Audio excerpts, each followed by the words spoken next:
As a business owner, do you find yourself working harder than your employees? Do you fear letting go the control? Do you have fear about the mistakes they will commit when you are not involved? You know something isn't right, but probably not able to pinpoint and fix.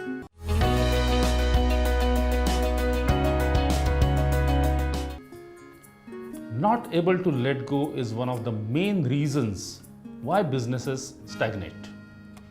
Obviously, when you are in charge of activities, there will be a limit to how many activities you can complete in a given time. Unless you come out of in-business activities and upgrade to on-business activities, you will not see the desired growth. Our constant effort as business owners should be to delegate low impact activities and perform high impact activities. A technocrat engineer spends his time in design, quality, technology, and making his product better. But he does not focus on growing the business, planning, strategizing, cash flows, expansion, building team culture. See, there is no one else in the organization to think about it.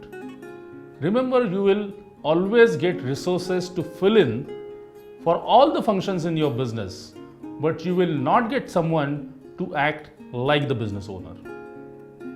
Most business owners are aware of it and yet find themselves helpless because they feel the team is not good enough or not yet ready to shoulder the responsibility.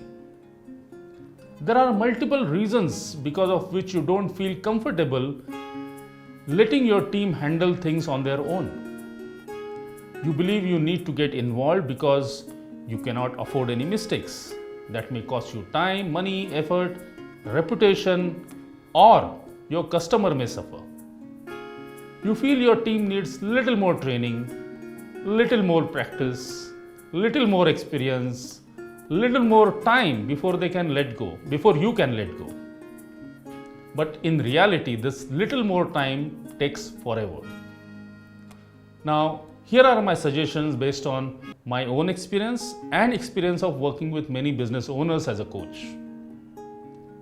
You may give classroom training to someone who wants to learn swimming, but there is no option but to throw them in water to actually learn it. Metaphorically, you may use floats and life-saving jackets to avoid failures, but you need to let them explore. Unless you give them complete responsibility, they are always going to be under your shadow and will never mature to take on 100%. You have learned over a period of time, making mistakes. Allow them to do the same. You just need to take care of two things. One, delegate, not abdicate. Delegation is a process, and when done correctly, you will minimize the mistakes. Second thing, you need to always remember that no one else is going to do business owner's job except yourself. Only when you throw away reins from your hand, someone else will pick up and control. If you are facing any issues with team performance and delegation and find yourself irreplaceable, let's talk, and you will free up a lot of time for business growth or for yourself.